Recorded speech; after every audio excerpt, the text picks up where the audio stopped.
क्या सच में खेसारी लाल यादव की पत्नी चंदा देवी खेसारी के साथ संघर्ष 2 में आइटम सॉन्ग करने के लिए खेसारी के साथ बैंकॉक के लिए रवाना हुई थी? जी हां, जैसा कि आप सभी जानते हैं कि इससे पहले खेसारी कहीं भी विदेश जाती थी शूटिंग के लिए, तो वहां खेसारी की पत्नी चंदा कहीं भी नजर नहीं आती थी। लेकिन इस बार जैसे ही खेसारी संघर्ष 2 की शूटिंग के लिए बैंकॉक गए, लेकिन उसके साथ खेसारी की पत्नी चंदा भी नजर आई। लेकिन अब सबका ये सवाल है, क्या चंदा देवी खेसारी के साथ कोई आइटम सॉन्ग करती नजर आएंगी?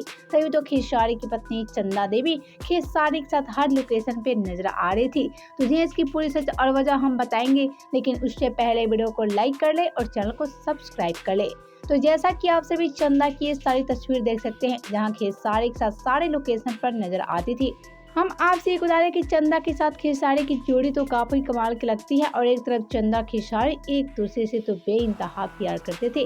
लेकिन अब सबका ये सवाल है, क्या काजल अगवानी के बाद चंदा देवी खेसारी लाल यादव के साथ संघर्ष 2 में आइटम सॉन्ग करेंगी? तो हम आपसे एक बता दें कि इस बात की पूरी तरह से खुलासा नहीं हुई है। जी हाँ, इस बात की पूरी तरह से खुलासा नहीं हुई है कि क्या चंदा देवी सच में खेसारी लाल के साथ संघर्ष 2 करने के लिए बैंकॉक के लिए रवाना हुई थी। लेकिन अब सबका ये सवाल है, क्या चंदा देवी खेसारी के साथ संघर्ष 2 में नजर आ रही हैं?